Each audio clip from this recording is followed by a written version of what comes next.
Good afternoon, everyone, and welcome to today's session of the Washington History Seminar, Historical Perspectives on International and National Affairs.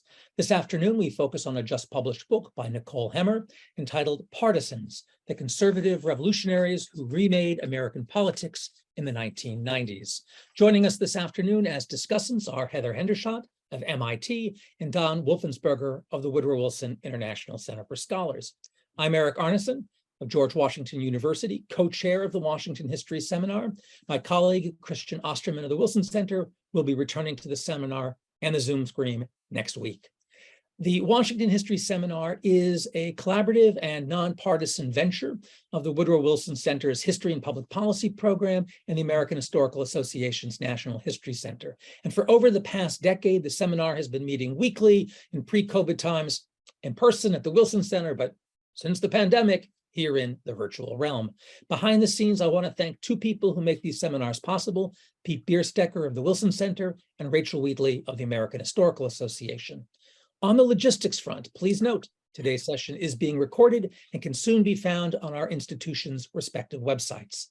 And just a heads up, when we get to the question and answer section of the webinar, we ask those with questions to use the raise hand function or the Q&A function on Zoom, and we'll call on as many folks as we can. And with that, let's begin our seminar. Our author today is Nicole Hemmer, an associate professor of history and the director of the Carolyn T. and Robert M. Rogers Center for the Study of the Presidency at Vanderbilt University. She's the author of Messengers of the Right, Conservative Media and the Transformation of American Politics, on which she presented at an in-person Washington History Seminar a number of years ago. A frequent contributor to national and international media, she is a columnist at CNN, and she hosts the podcasts Past, Present, and This Day in Esoteric Political History. And this afternoon, we're excited that she's joining us to present on her latest book, Partisans, the Conservative Revolutionaries Who Remade American Politics in the 1990s, published just last month by Basic Books. Nicole, welcome to the Washington History Seminar. Well, thank you so much for having me back. I really enjoyed being there when Messengers came out, and it's such a thrill to be here to talk about Partisans. So I'm just going to spend maybe 15-20 minutes talking about the argument in the book and some of the little discoveries that I made along the way. And then I'm very much looking forward to hearing Heather and Donald's comments. So the origins of this project actually were with my first book. The first book that I wrote was about conservative media activism in the 1940s through the 1970s. And the last chapter kind of takes it up through the 80s and 90s. And there was this one line about the Reagan administration that I included that ended up being the seed for this book. And it was that Reagan's victory was both a victory and a valedictory, that it was both the conclusion or the culmination of something, but also its end.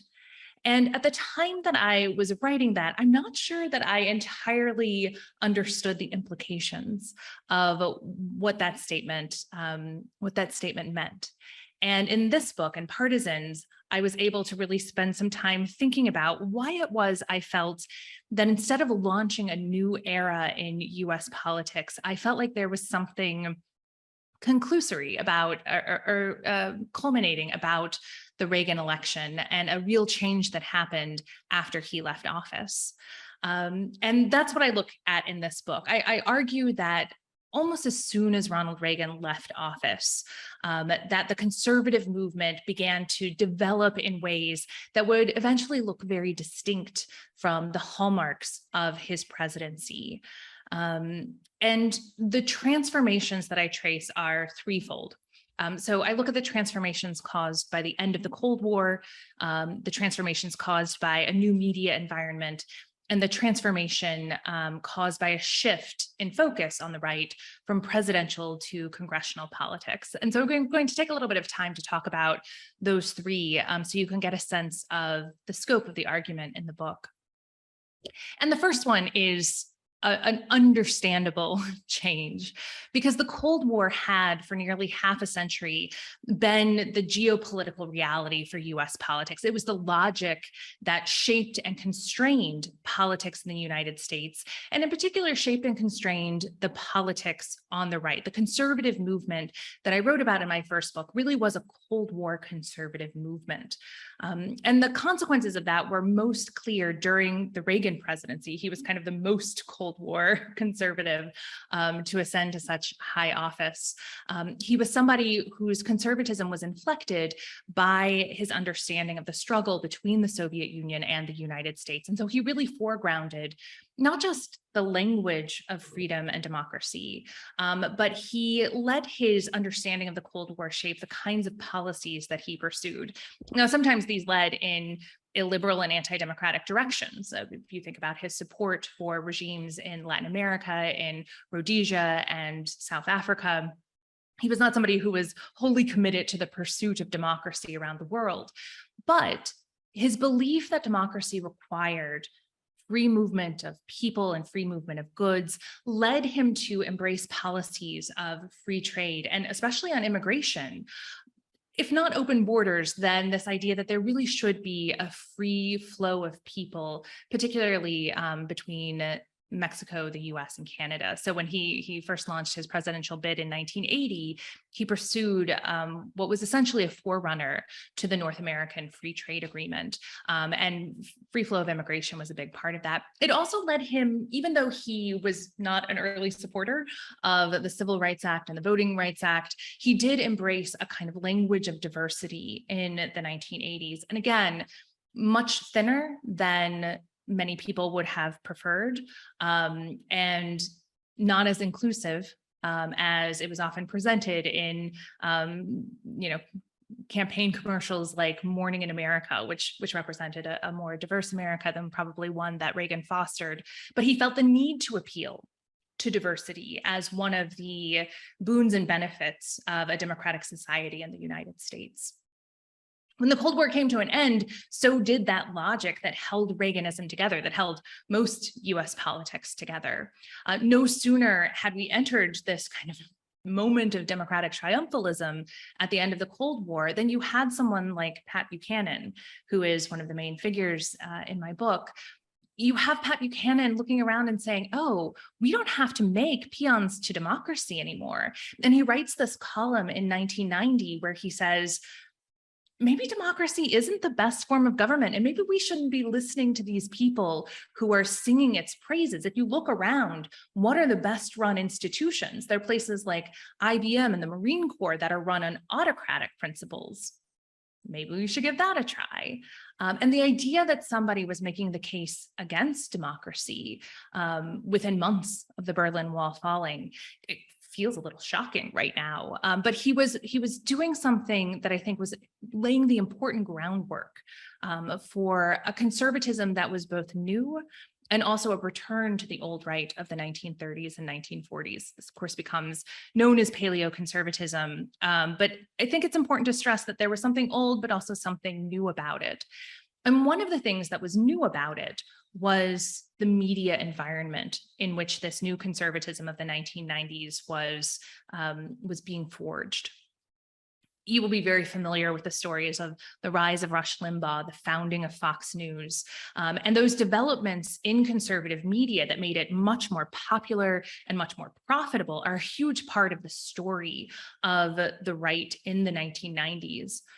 But one of the things that I also focus on in Partisans is the broader changes happening in the media landscape that give rise to a different form of punditry, but also to a different form of politics in the 1990s. And in particular, it is the thinning of the walls between politics and entertainment, which, to be clear, those walls were never particularly firm. But in the landscape, particularly the cable landscape of the 1990s, there were creative forms of political entertainment emerging in spaces where there just really hadn't been quite enough room on the television dial or even really on the radio dial for these forms of entertainment to emerge in quite the same way.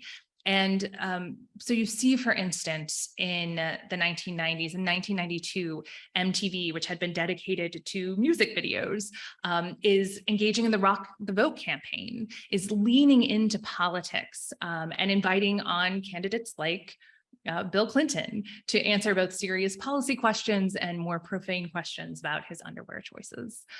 You also have Comedy Central, which again is not a political channel, but is a channel that very quickly leans into politics as part of its mission. So Comedy Central covers in 1991, George H.W. Bush's State of the Union address. Then they decide, well, that went well, so now we're going to cover the 1992 conventions with the very first indecision coverage. And that same year, growing out of that convention coverage, you have the creation of Bill Maher's Politically Incorrect.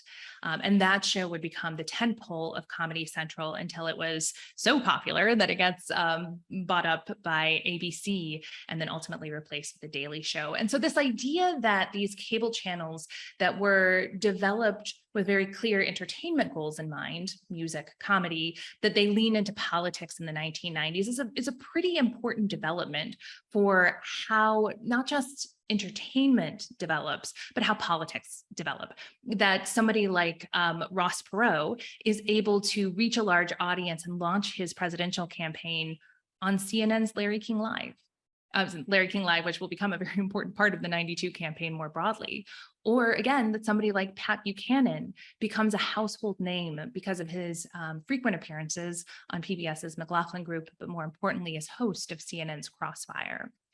So from both sides of the spectrum, from the more ostensibly newsy side of the spectrum and the more entertainment side of the spectrum, you're starting to see a convergence between news, politics, and entertainment that favors a particular type of candidate who plays well in this environment, who's able to do more of the authentic seeming engagement in entertainment spaces, something that Perot, Buchanan, and actually Clinton excelled at.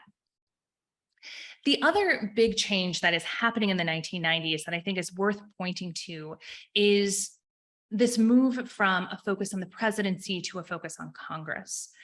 One of the things that I realized in researching my first book was the Cold War right was obsessed with the presidency. I mean, it's a key part of its origin story is that in 1952, Robert Taft was supposed to be the Republican nominee, but the nomination process was rigged and Taft ultimately loses to Eisenhower. And righting that wrong was a big part of the mission of National Review, which talks about it a lot, and it's a premier issue. But then again and again, whether it's third-party candidates that they're putting forward, whether it's the campaigns for Barry Goldwater, whether it's trying to navigate the uncomfortable relationship with Richard Nixon, who both wants to court conservatives but isn't quite one of them, and ultimately culminating in the election of Ronald Reagan, the right really felt like securing the presidency was a key to securing their political power. Then Reagan becomes president. And while Reagan is incredibly popular and he is beloved by many on the right, and he becomes a key figure in the conservative pantheon after he leaves the presidency, there were many, many people on the right, particularly the group that called itself the New Right, that were angry with Reagan even before he became president. They felt like he had sold them out, that he wasn't committed to conservative principles, that he was too pragmatic and too focused on staying popular rather than actually pursuing conservative policies.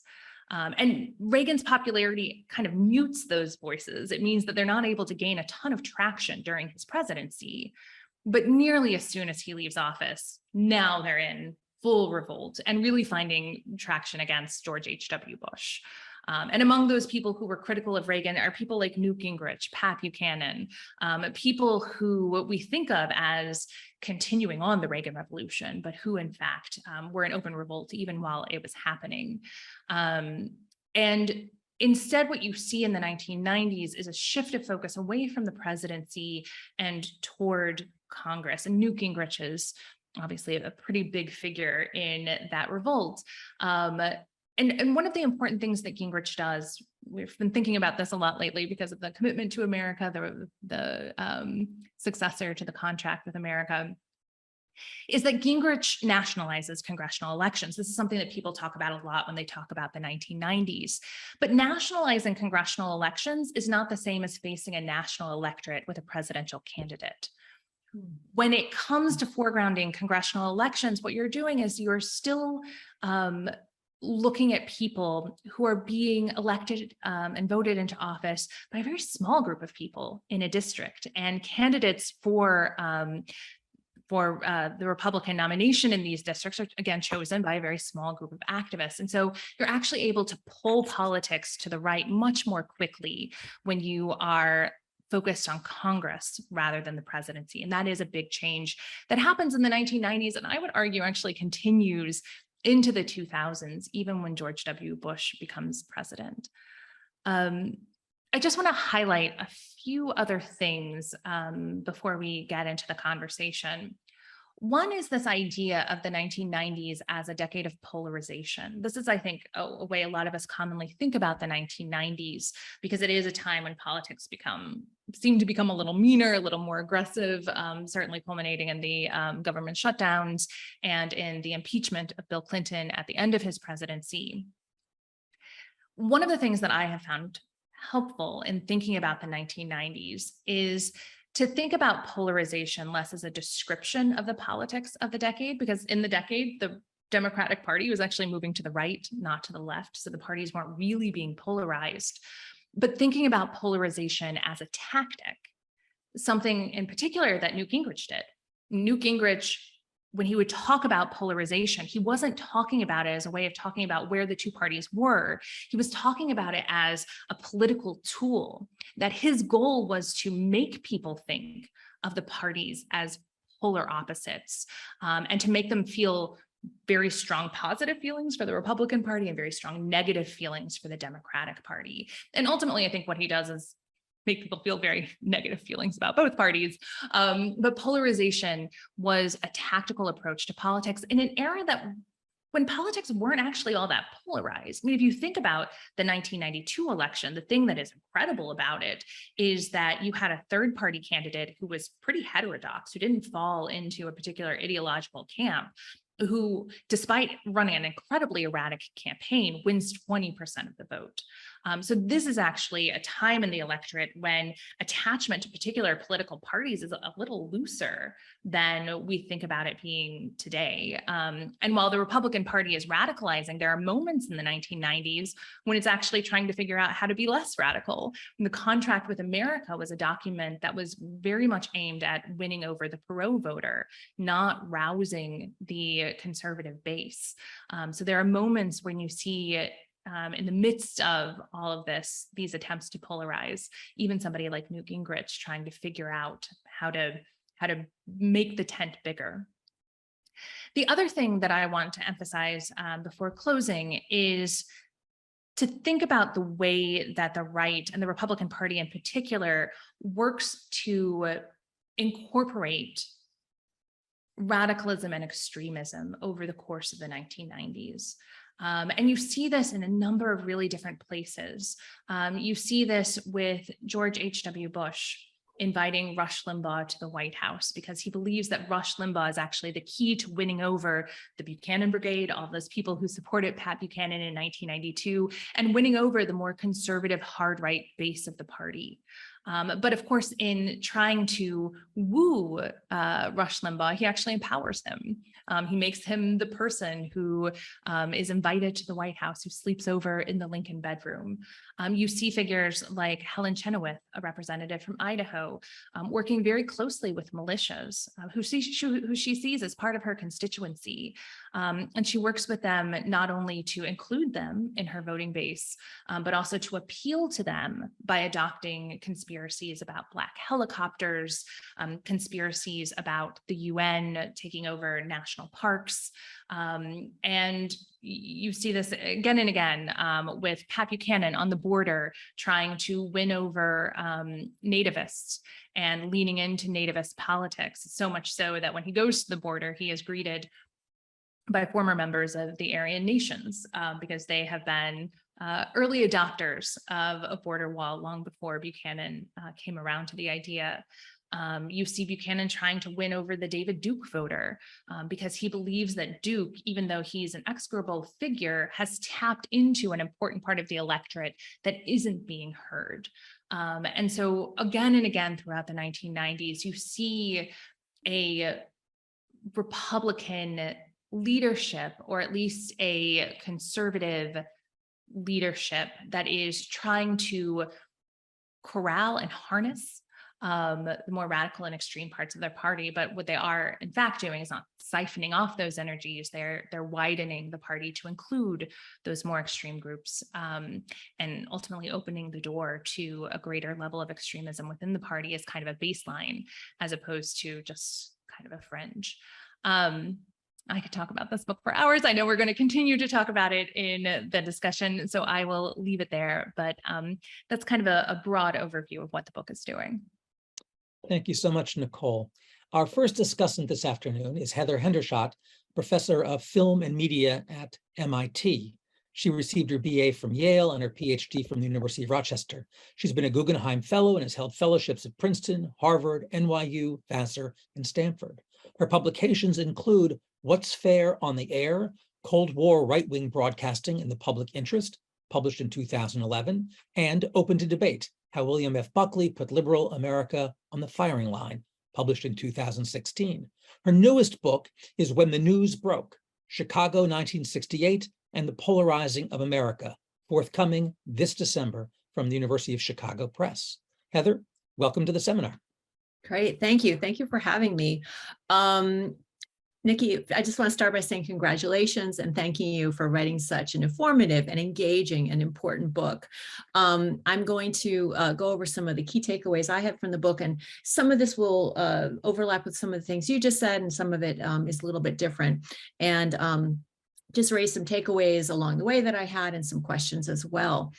As a media historian, I think the most useful thing for me is the way that the book explains the right-wing media ecosystem. I love that word, and you used it several times, of rage and controversy, and sets up the GOP's turn away from government and towards, grievance politics, or more simply put, toward a system more concerned with stoking and maintaining anger than in governance. And as you know, crucially, talk radio and cable news are key here. There's a feedback loop, another really key phrase, I think, where any bipartisan efforts or deviation from a hard right line lead to attacks from Fox or Rush Limbaugh, which impacts a politician's prospects of maintaining power, being elected or reelected. So bipartisanship is not an option. And like Fox and Limbaugh, politicians stoke anger instead of trying to get things done. And it was striking to me as I was thinking through these comments that I kept referencing Fox. And then I realized Fox kind of comes along late in the book, because, we think of Fox now as like so key in stoking this kind of anger. But obviously Limbaugh is so important. And also one thing I think really important is like the CNN and MSNBC are kind of greenhouses for these people who go on to Fox News. And I think that's a really important point. They're kind of nurturing these figures. In some ways, this current ecosystem represents the triumph of Cold War right-wing broadcasters, people that we've both written about, like Dan Smoot or Carl McIntyre, who just don't see any room for compromise. And that was one reason why they and their followers couldn't get candidates into office, because Realpolitik demanded negotiation and compromise, of which they were incapable. So I think it's a really important and interesting reference point. To go back to these figures from the 60s and early 70s, and the 50s, obviously, as well. And crucially, no one is safe in this ecosystem that you've described, right? Newt Gingrich can play the game, quietly crafting legislation that passes, and then not show up to signing ceremonies and attack the very legislation he supported. But then after the Democratic sweep in the 1998 midterms, he's out, and he says on a conference call with other Republican leaders, the quote that you insert in the book, "I'm willing to lead, but I'm not willing to preside over people who are cannibals." He says, referring to those in the party who challenged his leadership and were even farther to the right than he was. John Boehner is another great example that you give, right? By 2014, another quote from you, Boehner is irritated by repeated attempts by the Tea Party caucus to overthrow him as speaker, gave up. The man who had devoted the final years of his career to obstructing the Obama administration had been so successfully obstructed himself that he resigned his speakership and left the House. And of course, wrote a best-selling book a few years later, right? this sort of grievance politics needs mass media to function. And once it does, there's no turning back. I mean, how could you possibly undo this? And the notion of legitimate journalism, reporting facts in some kind of neutral manner, a la the network era, the conceptualization of news, is not just undercut, but largely irrelevant, except as something to attack as liberal or fake or the enemy of the people. And of course, saying fake news is very contemporary phrasing, right? Liberal bias as a concept goes back much further. But it doesn't have a huge role in your book, and I think that's really interesting. At one point, you talk about Buchanan getting a pass from journalists. This was a real standout moment for me, who see him as one of their own. They see him as a colleague. You quote a journalist in Newsweek who says that many journalists have been giggling along with him, which is so cringy and awful, and enjoying his theatricality. Okay. And as you note in the book, Buchanan was a Reagan man who then split with Reagan around immigration and other issues and disliked his stance towards compromise and bipartisanship. But he's also a Nixon man, as you also know, right? And he wrote the famous speeches for Agnew, attacking the media for its liberal bias. And he had he understood this lesson that Peter Brimlow understands, who wrote Alien Nation, and you quote this in the book. Brimlow says, the principal press bias is not a liberal bias, it's a bias for a good fight. The press loves to see a fight start and hate to see it end, right? So Buchanan gets this as well. And this all sounds right. I'm just wondering how someone who wrote Agnew's speeches could have lost interest in attacking mainstream media for liberal bias. Is it just this shift from the network context to a post-network cable context? What else is in play? And it's so fascinating to me that when Dole wins the nomination, you know, he jumps on that exact bandwagon, attacking the media for being liberal, right? So is Buchanan just totally disinterested in that angle by the 1990s, or does he have a more sort of nuanced relationship to that discourse that he really helped to craft, right, in the 70s and late 60s. I want to move towards some concluding comments by turning to some Reagan takeaways from the book and offering a few questions. You open with the argument that the election of Reagan marks, as you just explained, right, not a revolution, but a kind of endpoint, a particular moment when right-wing conservatism was capable of three things now lacking, right, as the GOP tilts hard right. One is pragmatism, compromises. We've already talked about that. Two is optimism, which you talked about in your opening comments about, you know, Reagan's language of diversity, of however problematic it was. It had an optimistic kind of through line, this idea that political idealism could be positive, right? For example, patriotism is about loving one's country, not about hating people, other citizens who have a different point of view. And you referenced the It's Morning Again in America ad, which I think is so a great sort of summary of that attitude. And I would encourage everyone attending here to rewatch that ad, go to the livingroomcandidate.com website, rewatch the ad. And I'd also encourage you to look at the teaser preview for season 3 of The Handmaid's Tale, oddly aired during the Super Bowl a few years ago. That is a perfect parody of that ad and points to the kind of dark side of that discourse, and gets me to one question I have about how that optimism might help to mainstream and normalize views that might otherwise be understood as extremist. And I think that you point to this when you talk about Reagan's colorblind racism, his attitude towards affirmative action, and how they help pave the way for a more pessimistic racism. I thought it was a really interesting way to put it, to set up these polls, as you describe it when you're talking about D'Souza and other people in that one chapter. And it got me thinking about Dan Halen's sort of model for thinking about political discourse, where you've got this sphere of consensus in the middle, like during the Cold War, we're all against the communists. It's just, how do we define what that, you know, how we are against them, right? And then a sphere of legitimate controversy. And then outside of that, you've got this deviance, you know? And so to what extent does extremism or deviance help pull into the sphere of legitimate controversy via this sort of optimistic rhetoric, okay? So I'm suggesting we not let him off the hook for that optimistic rhetoric, even though sometimes it can be sort of appealing, and one can even feel nostalgic for those moments of optimism in the past. The third Reagan takeaway for me was this investment in the idea that the popularity of ideas or policies is really important. And in your opening comments, you said how, Reagan's popularity sort of muted critical GOP voices. And that's fascinating to me because popularity, it's a PR issue in certain ways. It's an ego issue, obviously, to some extent, especially for a former Hollywood movie star, right? But it's also linked to an understanding that if people, voters, citizens dislike a politician's policies, he or she will lose support. And his or her party will lose power and its ability to get things done, right? But that notion of popularity assumes that voting matters, that we live in a democratic society, and that voter suppression is, not a big deal in some way, right? And you don't talk a lot about voter suppression issues. It comes up when you talk about the Acorn scandal that was manufactured in the Obama years, and you say that this Acorn manufacture scandal, quote, laid the groundwork for a torrent of new voter suppression laws in 2010. I think it's a really important point. But I think that these issues of voting and the link to popularity are kind of submerged, and I'm wondering if you could unpack those.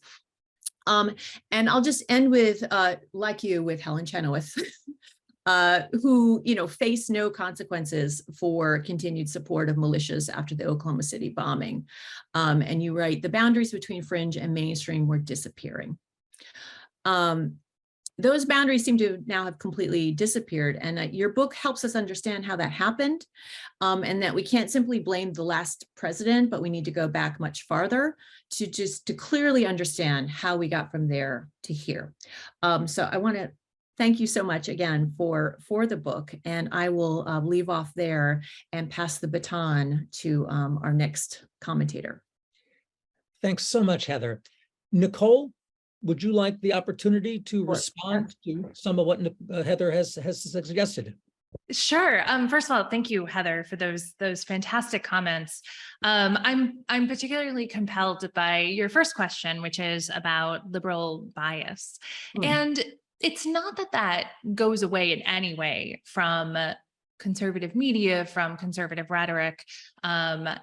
It's just that it has become almost reflexive by the time you reach the 1990s. When Agnew is making those arguments in the 1970s, late 1960s, early 1970s, it's shocking.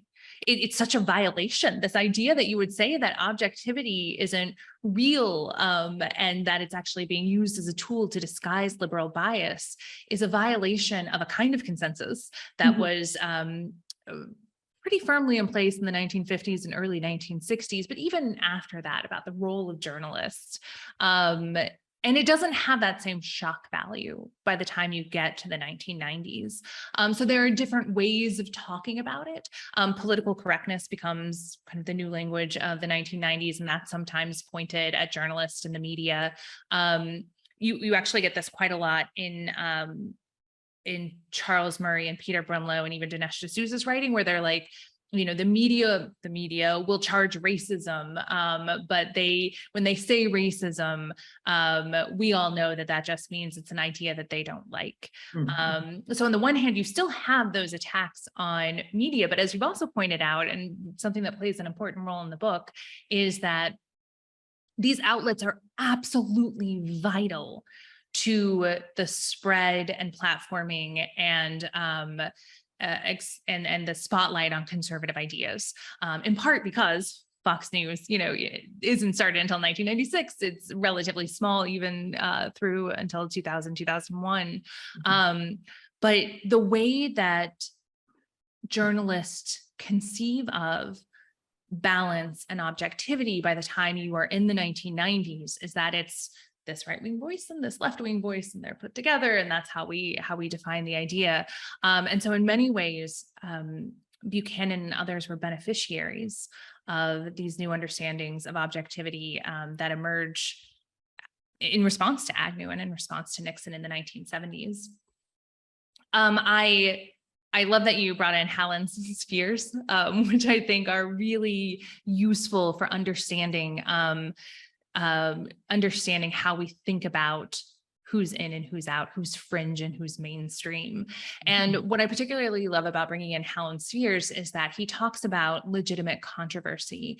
And that phrase, legitimate controversy, is key to so many of these figures and the way that they're covered in the mainstream press, the way that the bell curve is covered, the way that Dinesh D'Souza's End of Racism is covered, and the way that Peter Brimlow's Alienation, which you read the first few pages and you know it's a white nationalist tract because it is calling for limiting immigration to white people. And yet, it is treated as thoughtful and it is treated as an important controversial, but important contribution to debates over immigration. I think that that's a really useful framework for understanding some of the changes that are happening in this period. And I'll just say one last note. I think right now there's such important work being done on the relationship between popularity and democracy. I think there's a very common assumption that they're the same thing. Obviously, there's been a lot more attention in recent years paid to counter-majoritarian systems. And the difference, I think, between Reagan and a later era is that he didn't need counter-majoritarian systems as much because he was winning in such landslide elections.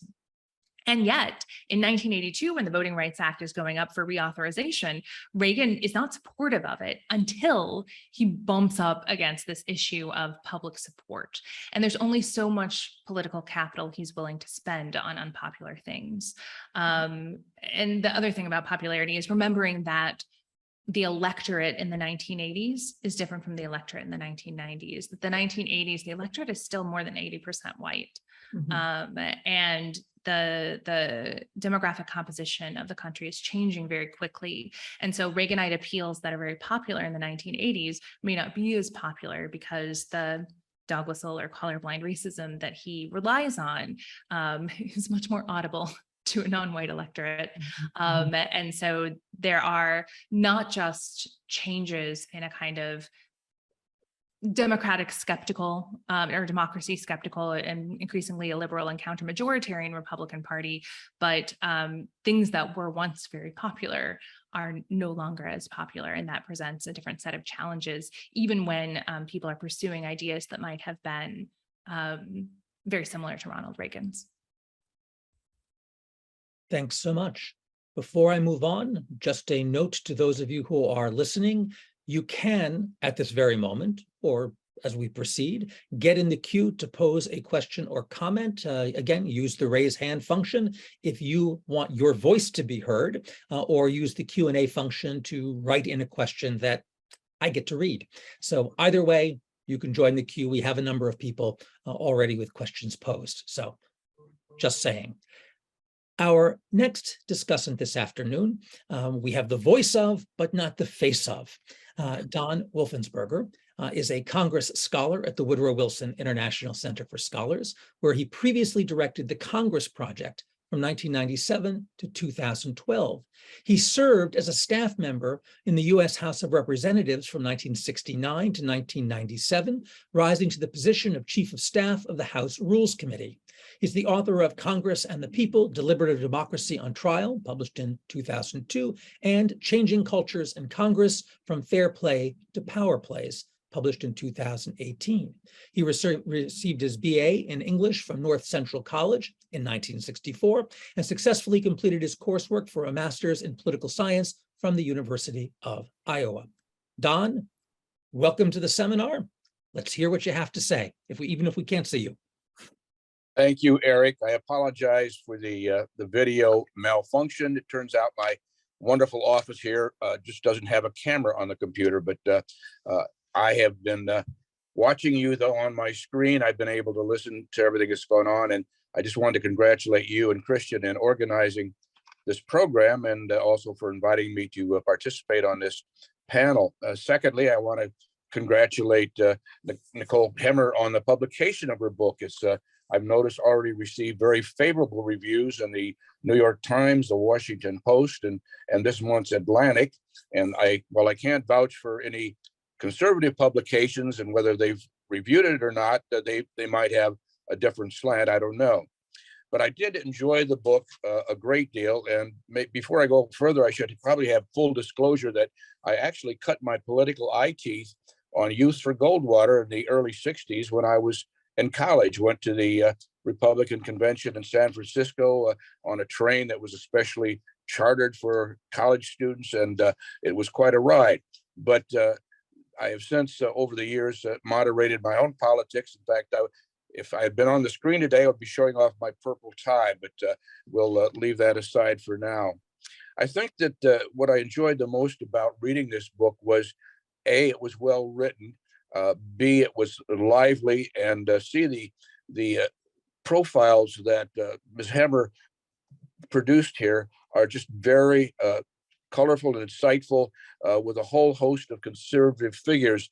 I would say that they're a menagerie of conservative figures, going all the way from Rush Limbaugh to some of the more recent folks, but I will not get into menageries for now.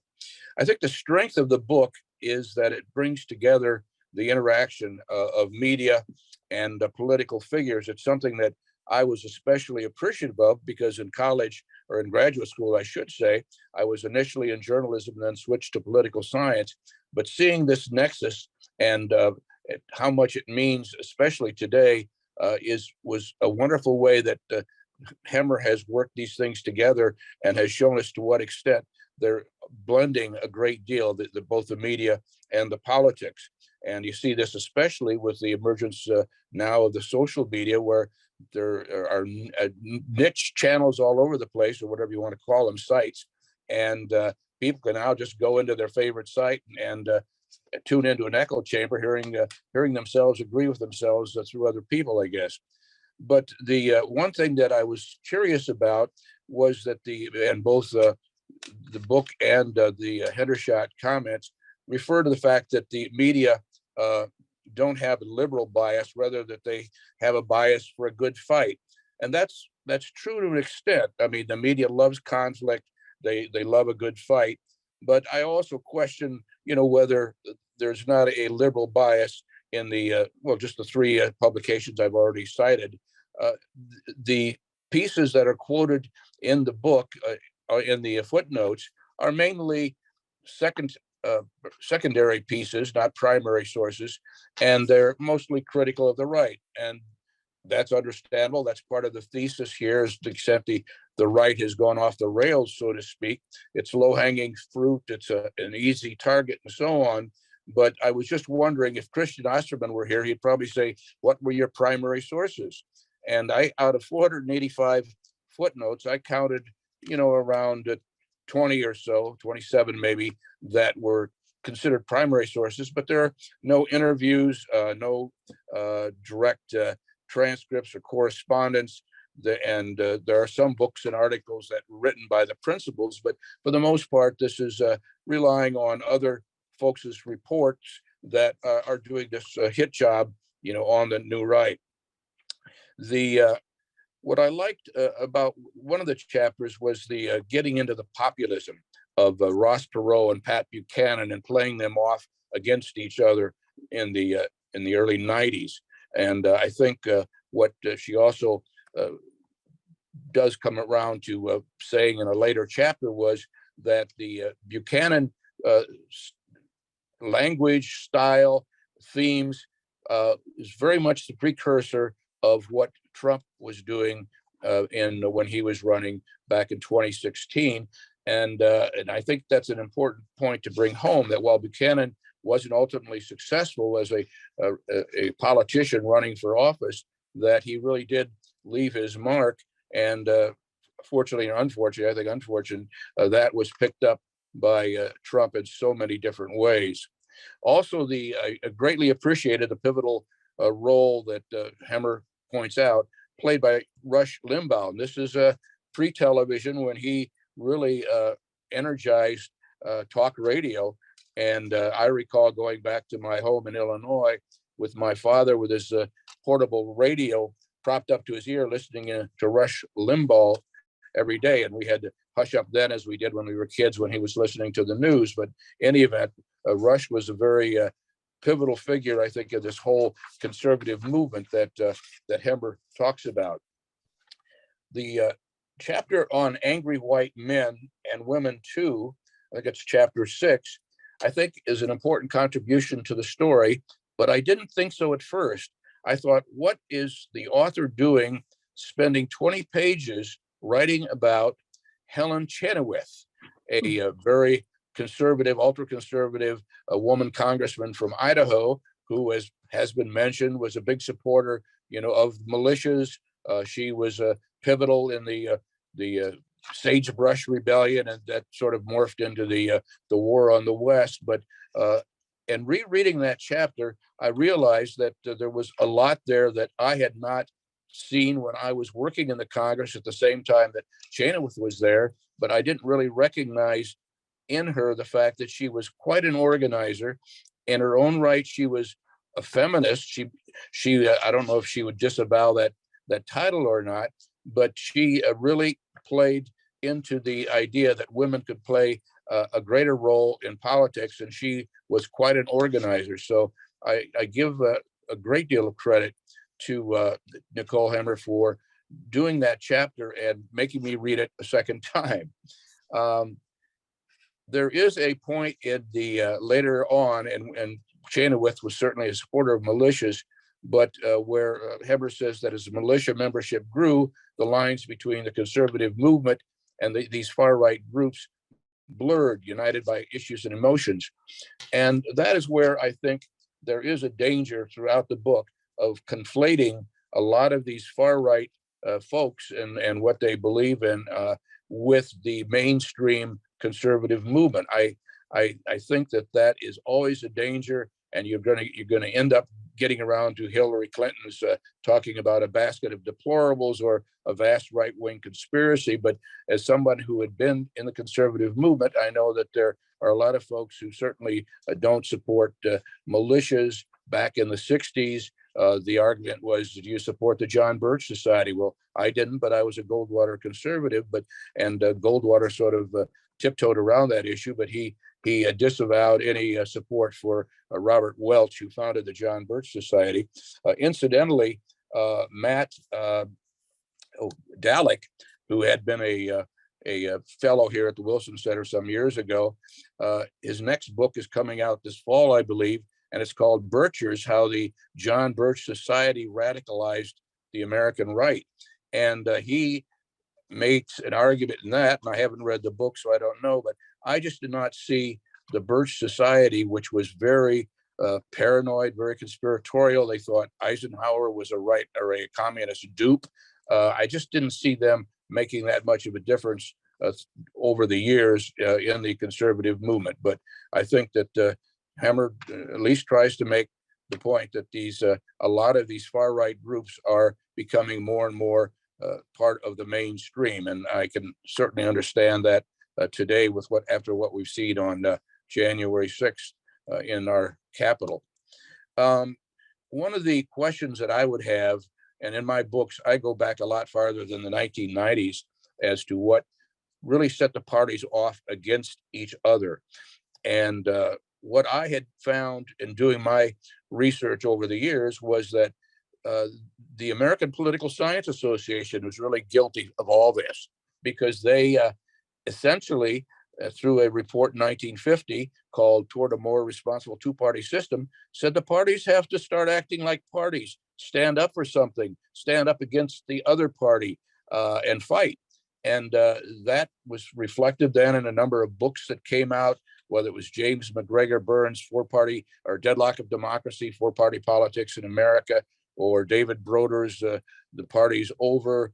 There are a number of books that came out at the time that were really saying the parties were too much like Tweedledee, Tweedledum, and they had to stand for something. And this set us on the track towards more and more confrontation as the years went on. And I think we have to recognize it. Both parties escalate it. They ramp it up when they're in the majority. But that is something that has been implanted way back in the 1950s, and has put the parties on more of what I would call a Westminster course of parliamentary democracy, rather than what we're supposed to have here, which is more of a representative democracy where the two parties can ultimately work together to get some things done. And that's, I think, what the founders ultimately hoped would happen under our Constitution with its checks and balances and the separation of powers.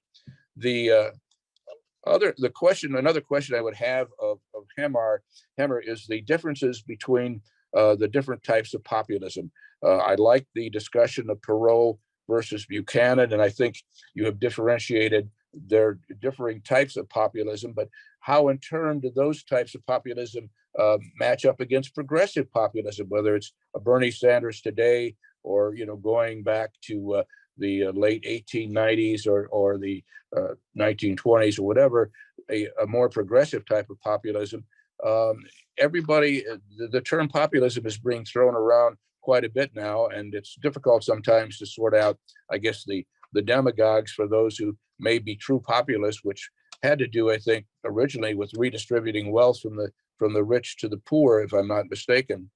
The final thing that I would ask about, and the book I think is silent on it, and that is the extent to which public opinion has been a factor in driving the politicians further to the right as opposed to vice versa. And I know Hemmer does make a reference to how our society has coarsened, and so maybe it's a chicken egg thing and it doesn't matter that much. But I think politicians are really reacting to a more and more polarized public for a lot of reasons, and that I think explains the initial success of somebody like Trump, who was able to play off his type of politics against the establishment in Washington. He's called it many names during that campaign and continues to do so, whether sewer or cesspool or whatever. But there is this anti-establishmentism that I think the public holds very deeply, and there are a lot of politicians that are picking up on that and going forward in their campaigns, and they become more and more extreme because the big fear now among politicians is from being primaried, that somebody will, from their own party, will come in on the further extreme of that party, whether it's a Democrat or Republican party, and outdo them and win the votes of the voters. So I think there's a lot of that going on too that we have to pay more attention to. And with that, Eric, I will to pass the baton back. Thank you so much, Don. Nicole, thoughts, responses? Thank you so much for that, Don. There's so much good stuff in here. I'm not going to talk about all of it because I would run out of time. But I do want to talk about some of it. And I think that your point about the relationship between what I would call the far right, so a right that is more open to the use of violence, for instance, and the more mainstream right, which is more wedded to politics. I do think that the barriers between the two have thinned, and the insurrection at the Capitol is a good demonstration of that. But even before that, I think they had been thinning. But there is a good question here about how much of it is positive that in bringing extremists into the party, you're actually disciplining them to focus on politics rather than to focus on violence. That there is a way that politics is the nonviolent form of advocating for change. Now, I think that when you get into the ideas themselves, they can be pretty radical, but sometimes it doesn't sound to be like that much of a difference between posse comitatus folks who are arguing that the IRS is part of an overreaching federal state, and the anti-tax movement in the 1970s. So many of the issues that you see on the far right are mirrored in the conservative movement, but their means of addressing them are different. So posse comitatus leaders end up going to prison because they were going to kill a bunch of IRS agents, which is a little different from how the anti-tax movement responded to that same sort of sentiment. I also think that your point about APSA and about the need for the two parties to sort is actually super important. I mean, the whole idea of parties was they were supposed to represent different things. And so much of the frustration on both the right and the left in the 1950s and 60s was that these two parties in this glorious age of bipartisanship didn't seem to disagree on that much at all, in a way that made folks with views that fell outside of that zone of agreement feel unrepresented. And in some ways, there are positive parts of having parties agree on things. You want them to agree on the form of government, and you want them to agree on like basic civil rights. And there are places where you really want them to be, if not in lockstep, at least in the same zone of legitimate controversy. But you do have a polarization of the parties as they sort by ideology that isn't necessarily negative, that is clarifying. Thomas Zimmer writes about this idea that sometimes polarization is positive because it shows you, it gives you a choice. It shows you where the two parties stand, and they allow you to line up with not just your policy preferences, but in some cases, your moral preferences. So that idea of a polarizing of the two parties, which I think we talk about in very negative ways, and we tend to glorify the days of bipartisan comedy, which wasn't that great in the 1950s and 1960s. It's important to recognize that there were real flaws to that bipartisan moment. And I also think that the point about the different types of populism is really important. Almost everyone in the US wants to claim the mantle of populism because it has roots in popularity. It's this idea that you speak for the people. The idea populism is popular. But of course, as you point out, there are many different gradations of populism, whether it's exclusionary populism, whether it's race-based populism, whether it's populism based on class. As you mentioned, the original populists were invested in getting the federal government to support their economic needs and to support their small d democratic needs, right? Their ability to have, for instance, a secret ballot, which was a big platform plank for the Populist Party. And left-wing populism is critically important for understanding American politics. I mean, when we think about the movements of the 1960s, these are populist movements by and large, even though at times they're headed by like white college-educated students. They're populist in spirit because they're anti-establishment in spirit, which is a big part of that that populist sentiment. So yes, I think we need to be much more distinct and specific when we talk about populism, because in many ways, populism is more a slogan than a description of politics, especially when it's used in non-specific ways. Thank you. Thanks. We're now going to open this up to the audience, and we have someone with a raised hand who has been patiently waiting. Barbara Dello, you are in the queue. If you unmute yourself, you can join the conversation and pose your question.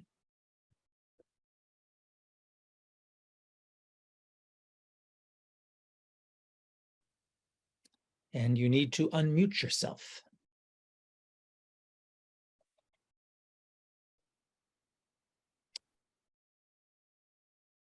I think you are unmuted, according to the little icons on my screen. A question, perhaps? Hello? Okay, we could try again in a little bit. I am going to pose a question, chair's prerogative, if I may. And it has to do with where's corporate America in all of this? Yes, we've got the media conglomerates playing important roles, but in some accounts of American politics, business, corporate America has a heavy hand in shaping policy, promoting candidates, affecting outcomes. And I didn't get a clear sense, or I'm very curious to see where you see corporate America fitting in.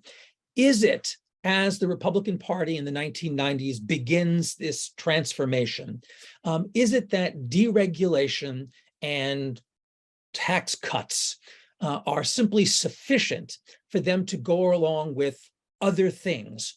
And so the corporate entities that might be interested in immigration reform and are supportive of immigration, and of course, free trade, they sacrifice this in the end. or the Republican Party becomes a party that is for immigration restriction and is for protectionism. So what role does corporate America play as the Republican Party morphs into what we see today?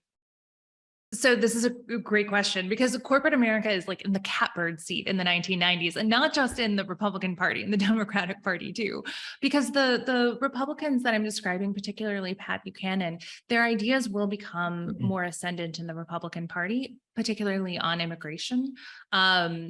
But it doesn't happen in the 1990s. The ideas are introduced in the 1990s, and they're finding more popular support. And of course, with immigration restriction, with Proposition 187, and both parties kind of moving to the right when it comes to immigration, this is a challenge for corporate America. But at the same time, that's all happening right after the two parties have agreed on NAFTA. And so that was a huge win for corporate America in a lot of ways, who saw easier access to immigration, to documented immigration as this big win, right? They had just won big on immigration. They just won big on trade through NAFTA. They had both parties on their side, and they had a Democratic Party in Bill Clinton, who was not nearly as hostile to corporate interest as a different iteration of the Democratic Party would be. And so they were kind of sitting pretty at that time, because there was an opposition to undocumented immigration. But again, like something like Proposition 187, even though it passes, is unable to be put into effect because it was unconstitutional. So they don't necessarily have to navigate severe restrictionist policies actually put into effect, and they still have all of those benefits of NAFTA. And they have both a Democratic and Republican Party that is on their side. That is going to start to break up in some ways when it comes to particularly immigration reform under George W. Bush, who's a major advocate of passing reforms, but runs headfirst into an anti-immigration wing in his party that the Bush administration had very much miscalculated on. But yeah, corporate America is not under threat in the 1990s. It's actually not only getting deregulation in the 1980s from Bill Clinton, but it's from Ronald Reagan, but in the 1990s from Bill Clinton. So it's getting what it wants. Thank you. In the queue is James Banner, a regular at this seminar. Jim, you know the routine. Unmute yourself. Join us. Hey there. Thank you, Eric. Nikki, I have a structural question for you, and it comes from the fact that I'm actually active somewhat politically and in down ballot races. And of course, it seems to me that the DNC and the Democratic Party has been sort of criminally neglectful in mimicking or pioneering or whatever in structural and practical matters as the Republicans have been. You correctly point out, it seems to me, that there was a shift towards interest in congressional races. Well, how about farther down the line into so-called down ballot races and positions, particularly state legislative races, where the Republicans have done extraordinary work. It's one of the causes of our present problems, discontents, and crisis. When does the Federalist Society come into being? In other words, when does the apparatus of the Republican Party that's been so effective move far ahead of the Democrats and help transform American politics in the way that you have indicated so effectively this afternoon? It's a great question. Can I just jump in and just say that this might be an opportunity to talk a little bit about the Christian right as well, which kind of is woven in and out of your book, and they sort of recede and fail several times. But it seems like the Christian right was making inroads into the lower level elections. I mean, not just like local, but intensely local, like the PTA in the 1990s. And before that, in the 80s and 70s, it's around like school curriculum and stuff like that. So are they a kind of model, or do non-Christian right people in the GOP just sort of figure this out on their own? Or, what's the interrelationship there? No, these are great questions to bring together, because there are these kind of intermittent, even during the years that the right is really focused on the presidency, there are these intermittent periods where they're like, oh, we're not making any headway here. We have to focus more on state and local elections. This is a big thing that happens after Goldwater's loss, is that a number of the big donors are like, we're not just going to keep throwing money at presidential elections. One of the radio hosts that I study in my first book, Clarence Mannion, he loses a lot of sponsors because they want to sponsor state level issues instead. So this is something that you see happen off and on. The Federalist Society is founded in 1982. So it is founded in part, I don't want to overstate it, but the selection and nomination of Sandra Day O'Connor as somebody who was not sufficiently conservative by Reagan led to that idea of building institutionally pressure for both building up the bench of judges, but also pressuring Republican presidents to appoint more conservative justices to the bench, judges and justices to the bench. But the Christian right plays a huge role in this, because by the 1990s, they are increasingly dispirited by their representation in Congress. You get the Contract with America, and it doesn't say anything about religious issues. It certainly doesn't say anything about abortion. And even though somebody like Ronald Reagan certainly fell in line rhetorically when it came to abortion, he even publishes a book in 1984 on abortion, and sort of throws his weight behind the Christian right. He's not delivering. And this idea of the Republican Party not delivering, which is kind of the thesis statement for what's the matter with Kansas, like the religious right keeps voting, but they're not getting what they want. Well, they were getting what they want at the state level. They move their energies to the state and local level. And that still includes congressional races, because again, Congress is, especially the House, is decided at the district level. And so their organizing and their support for people like Helen Chenoweth is doing the work of both organizing for congressional elections, but also for these state level elections and these local elections, and specifically for the PTA, which the right figures out very quickly is a good place to put their energies, because they disagree with what is happening in the schools, and they want to change it, and they realize they can change it. And so you have these campaigns as early as the 1970s, right? Anita Bryant in Miami working against anti-discrimination statutes, people like Louisa Day Hicks in Boston working on desegregation statutes. But it's really in the 1990s that the Christian right, so disappointed with what they're getting out of this ostensibly right-wing Christian Congress, put much more of their energies to the state and local level. And then by the time the Tea Party emerges in 2009, they have thoroughly imbibed that lesson that, yes, they'll still support congressional races and they're still going to put a lot of pressure on Congress, but where the action is at the state level. And you see that in the aftermath of the 2010 elections, that level of organization is happening not just in the shellacking in Congress, but of course the overwhelming wins, just hundreds, thousands of seats at the state and local level that set the stage for the politics that we have now, right? It took a president like Donald Trump to appoint a Supreme Court like the one that we have now that would overturn the Dobbs decision, but it took all of those state and local legislators to put in place the legislation post-Dobbs that would restrict abortion rights. And that was a major triumph of the Christian right going back to the 1990s and even a little bit before. Thank you. We're going to try again with Barbara Dalo. If you could unmute yourself, join the conversation.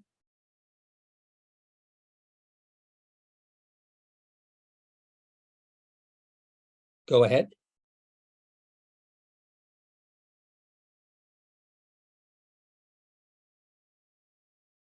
My icons suggest that you are unmuted, but we are having technical issues here. So I will step in because Barbara has kindly posted a question in the Q&A. So you get my version of her question and not her own voice, but she has written, as a faith and family and pro-life voter, I am often labeled hard right and treated as such, but I do not see myself in any way similar to David Duke. Where did faith and family voters fit in the 1990s, and where do they fit today? So the idea of these faith and family voters, and particularly the notion of family as a core political identity, which I think really starting in the 1970s and 1980s, it becomes increasingly important to politics because family becomes the language for a way of framing issues that feel moral and cultural. And so the religious right represents many of those, what would have been called pro-family politics in the 1980s and 1990s. Where David Duke fits in with this is kind of twofold. So Duke, who of course was a leader in the Ku Klux Klan, and is trying to find his way into more mainstream politics, starting as a Democrat in the 1980s and then moving over into the Republican Party in the late 80s and early 90s. He, first of all, is trying to clean up his rhetoric so that he doesn't sound like a Klansman, and is leaning more into issues and framing them as about the protection of the family in many of the same ways that anti-busing activists in the 1970s talked about themselves as parental rights and protecting the family and protecting their children and having more say over their children's education and where their children were sent to school. So you have Duke kind of picking up that language. At the same time, you have people like Pat Buchanan who are saying that we have to, the lesson he learns from Duke is that you have to frame things in terms of culture and this idea of a culture under threat. Buchanan says we can't use the exact racial language that David Duke uses, but we should be framing things in cultural terms. And so when it comes to Buchanan's nativism, he talks about immigrants as a threat to US culture, as opposed to a threat to like, oh, the immigrants are taking our jobs. He thinks that leaning in on this idea of culture is the way that you're going to get people emotionally involved in politics and emotionally tied to the Republican Party and to the Republican Party's agenda. So that's kind of the way that Duke connects to these issues, but it is not to say that parents who are active when it comes to issues of education are Duke voters, right? They're not. But that Duke does a lot of work to try to blur the boundaries. And he also signals for Buchanan this idea of ideas of culture and threat as really powerful political appeals. But yes, so they end up sort of resting very uncomfortably side by side. And eventually Buchanan even makes very clear that he doesn't support David Duke. And so it's trying to figure out a way to hit the same emotional notes without making the kind of explicit racial appeals, racist appeals. But that's not to suggest that all faith and family politics spring from the well of David Duke, just that he figured out a way to try to like make them feel more convergent. Thank you. Forgive my pronunciations here, but we have two questions from AJ Azareth, who asks, Nicole Hemmer said that alienation was treated as controversial but important. By whom? Who's doing that treating? And they also ask, might continuing to refer to these folks as conservative serve to perpetuate the normalization of extremism? Two great questions. So on the alienation front, I was thinking specifically of newspapers and magazines, and newspapers like the New York Times, which gave 2 reviews to alienation. And it's not that they didn't point out that it was promoting the politics of whiteness, of white people, but it was like, oh, we have to take these ideas seriously, that David Duke represents an important and serious political position in the United States. And because there are people who support his political or his policy recommendations, that therefore they have a legitimate claim. And so we have to treat his book as important. And it wasn't just that there was a sense that his policy ideas had to be treated seriously because they had support in, for instance, for people who voted for Proposition 187 in California, but because he was a senior editor at Forbes magazine, he was a writer for National Review, he himself was a mainstream figure in journalism and had some of the same Buchanan effects of being friends with journalists. And therefore he couldn't be as extreme and racist as, say, somebody like David Duke, even though the words in the page made clear that he was. It really was this moment where some really racist ideas were treated as part of the sphere of legitimate controversy by mainstream journalists and by national newspapers like the Post and the Times and national news magazines. And I would just interject the bell curve, right, at the same time, that level Absolutely. of wide reviewing, taking it very seriously, engaging with the book was incredible, you know. And this is really important, Heather, because when Andrew Sullivan at the New Republic was going to engage with the bell curve, his initial idea was, I'm just going to run an excerpt of it because this is an unspoken truth. And even in the introduction that he writes to that, what would eventually become a whole issue on the bell curve, which included more oppositional voices than he had originally planned, he says, like, there are things that are true but unsaid, and that's why we have to publish this issue of the magazine. So there was this idea that it had real credence because it had this kind of social scientific air to it, even though, you know, the authors of the bell curve were neither geneticists nor physical scientists of any form. And then as far as the conservatism question, you know, this is something that I think historians and analysts of conservatism and the right think about quite a lot. And I thought about quite a lot in the writing of this book, like what are the lines between conservatism, the right, the far right? But I think that it is important to associate ideas and labels with what they represent. And in the case of the movement that I'm describing in the 1990s, this was the conservative movement. Newt Gingrich, Rush Limbaugh, Dinesh D'Souza, Laura Ingraham, Ann Coulter, Ralph Reed. These were leaders of the conservative movement. And even though their ideas may not necessarily map with what people want to think of as this intellectual, erudite, ideological conservatism, they're conservatives. They defined as conservatives. They were seen as conservatives. And so I think it's less about relabeling them than helping people understand how the contents of that label shift over time. And that's why I think it's still important to use the word, even though I understand why people are resistant to the label of conservative when it intersects with more extreme ideas. Thank you. Let me follow up in a way on Jim Banner's question earlier. And in reading this book, I was reminded that just because you live through a period of time doesn't mean that you actually remember it very well or that you understand it. And as I was reading, I was recalling talk radio in the 90s from the left. And I remember the program or the station, Air America, in which liberals or leftists, tried to emulate what the right was doing. And I have a distinct memory of this falling pretty flat.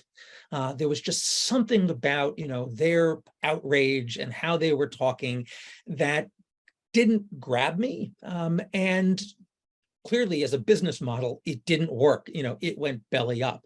And yes, later, stations like MSNBC, have their certain anchors and programs that do channel that.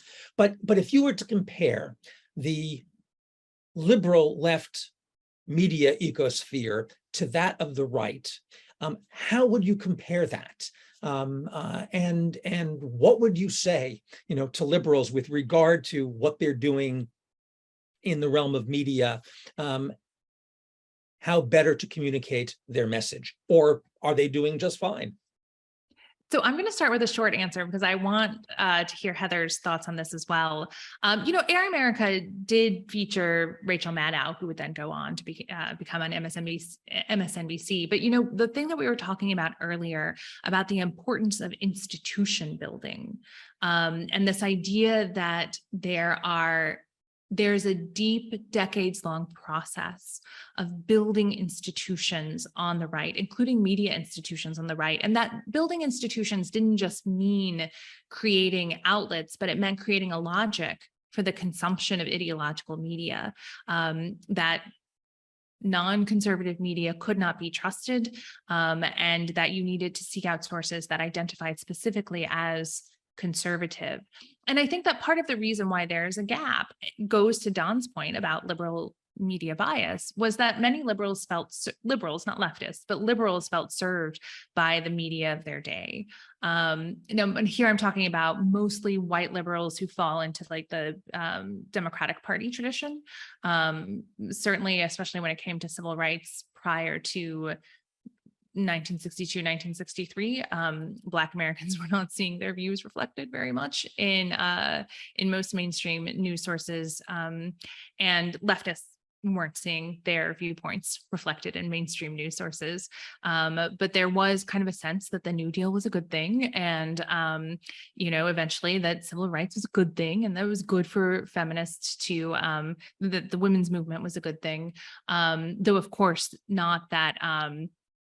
There wasn't like a critique of capitalism in most mainstream media sources because they were largely reliant on it. So there were real limits to how you would define the liberal part of liberal media.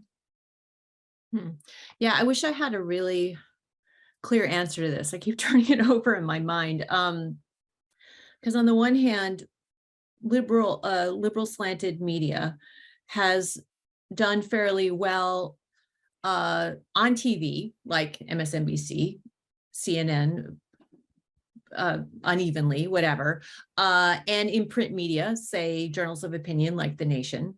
And the big failure spot has been in radio, right? So it succeeded in other venues, but not in radio, and like Air America, as you point out. On the other hand, Air America is the greenhouse for Rachel Maddow, right? Who then becomes the most popular person in MSNBC. So, and then Air America had so many financial difficulties. And it's not just that they didn't get enough advertisers and so on, like they had deep, like structural difficulties. And I think this points to what Nikki is saying about, building institutions, and that institution, hadn't really been built. And did they have enough big, just major donors? I mean, just last night in class, we were talking about with my students about this very question. We were kicking it around, and I said, well, why don't liberals do better with radio, or left-wingers with radio? What's up with that? And like, what do you think? And one of them was just like, is it money? I was like, yeah. And then we were talking particularly about the 50s, and I was telling them about H.L. Hunt, who was, Texas oil billionaire funding right-wing radio all over America, and also television, and being attacked for that. And sort of exposed in famously in articles in The Nation magazine, right? And there was never a similar, huge donor that was kicking in money into left-wing or liberal radio. So that's one explanation. And yet H.L. Hunt didn't make a continuous impact. Like, he came and went. He, thousands and thousands of episodes of his TV and radio shows that he sponsored, and that they just went kaput when he died. There was no infrastructure to build on afterwards. So I'm kind of rambling around the issue because I'm not really sure how to best address it. I mean, some people would say liberals maybe aren't as good at the demagogic address that right-wingers are good at. And I don't think that's a good explanation. It's, it's just sort of, that's just saying liberals are better than conservatives. And I don't think that's the best way to answer this question. Yeah. And I think evidence of that is that liberal podcasting is doing fine. Exactly. It's the same media, but on demand. So I don't think that that's necessarily the problem. Mm-hmm. And then I was also going to add that I forgot what the second thing was going to be, but I do think that the liberal podcasting, that there hasn't necessarily been as strong a tradition of media criticism in liberal circles. There certainly was some things like manufactured consent from the left give you a robust media criticism. But I think that you're starting to see much more of that in the past 5 to 10 years with the criticisms of the New York Times and the Washington Post from a liberal left perspective that had been there occasionally, but seem much more robust. And I do think you need that kind of media criticism to justify the construction of these institutions in a more robust and powerful way. Although, we'll I'm see. wondering to what extent that criticism is more reactive, though, and the conservative criticism is more proactive. Yep, In terms of like just a kind of reacting to what you see out there, but not with an agenda for, okay, here's how we're going to fix it in the way that comes from the conservative or right-wing side. Yeah. So I may be revealing my ignorance here, but let's say indeed left liberal podcasting is all the rage. But one of the things you make clear in this book is that in the infrastructure that the right builds in the media world, there's a price to pay for crossing them. And so Rush Limbaugh can make and break you. And you have to bow down before him, invite him to the White House, put him in the Lincoln bedroom, make him feel even more important. But you cross him at your peril. And maybe I'm missing something here. It's not clear to me who on the liberal side of this, you would cross and suffer the consequences of. There's no one. Like you could make Rachel Maddow incandescently mad, and it would make no difference politically. And I think that speaks to just very different roles for outside media institutions in relationship to the Democratic Party, which has tended to rely much more on discrete organized groups like labor and those kind of interest groups that are in coalition with one another, but not necessarily in ideological lockstep. Things that, again, may be in the middle of changing, but at least when we're talking about a slightly earlier era, it's just different. And when it comes to podcasts, like they're economically successful, I don't know that I would necessarily say that they are politically powerful. They do some organizational work, which is interesting. Certainly in the Pod Save America world, there's a real attempt to connect the passions that are stirred by listening to actual actions that you take as a citizen and as a voter. But again, I don't think we have really robust measures of how effective and transformative that has been. Why would podcasting from a liberal left perspective do so much better than radio? Is it strictly about a new technology and new distribution mechanisms? And is it that shift that makes that possible? It could be an early adoption thing, and it could be the different demographics of podcasting, although the demographics of podcasting aren't that different from, say, NPR. And it could be about both the money and the sort of financial structure of radio. I think that the answers are probably more structural and institutional, but I don't have a straight. I'm wondering if podcasting is more like magazines than than radio is like, in terms of like subscribing, seeking something out, it being more of a pull medium than a push medium, as it were. Yeah, and discovery is very different. Having something on radio and constantly kind of streaming, you just listen to whatever's on when you turn it on. And podcasting requires that more direct form of discovery, actually looking it up and subscribing. Yeah. We could go on for a very long time.